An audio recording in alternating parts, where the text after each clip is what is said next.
বাবা এইসব কি করতেছো? ওটা রেস্টুরেন্ট। হ্যাঁ বাবা। আরে মান সম্মান পুরোটাই গেল। হ্যাঁ, এটা কোনো কাজ করতেছে তোর বাবা?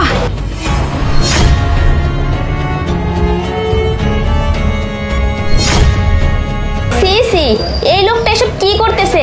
দেখো ভাতগুলো পড়ে গেছে নিচে, ওই ভাত আবার নিয়ে কি ধুচ্ছে।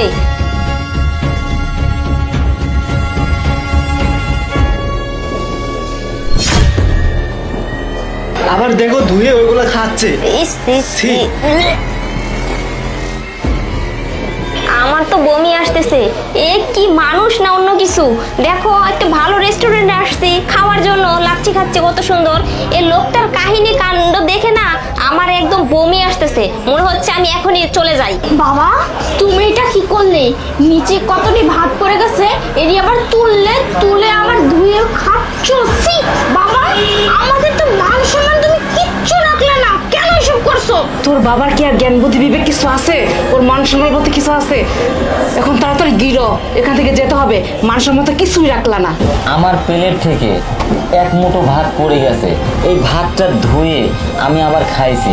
এই ভাত তো আমার রিজেকে আছে, এই ভাত না খেলে তো মানুষ বাঁচে না। তাই তোমাদের কি হলো, মান সম্মানের প্রশ্ন জাগে গেল। আর ওই টেবিলে দুইজন খিলখিল করে হাসতেছে, তাতে আমার আসে যায় না। এই মানে শোনো, আমি যখন লেখাপড়া করতাম, ছোট থেকেই আমার বাবা মা দুজনই মারা যায়। মারা যাওয়ার পরে আমি কত কষ্টই না করেছি, খুব কষ্ট করে লেখাপড়া করছি। আর ভাত তো ঠিক মতন খেতামই না, বিস্কুট পাউরুটি এইসব খেয়ে খেয়ে থাকতাম। আর এই ভাতের জন্য কত দুয়ারে দুয়ারে আমি ভাত চেয়ে খেতাম, কেউ দিত না। তাই আমি এই ভাতের মর্মটা বুঝতে পারছো?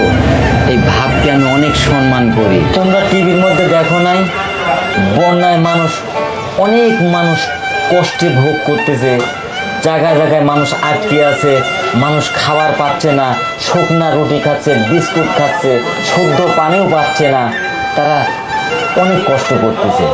এখন যদি তোমরা দুজন এই ভাতের মর্মটা যদি বোঝো তাহলে ভালো, আর না বুঝলে তোমাদের মান সম্মান গেলেও আমার করার কিছু নাই। এই ভাতটাই হলো আমার রিজিক, এই ভাত আমি কোনো সময় নষ্ট করতে পারবো না, বুঝতে পারলে?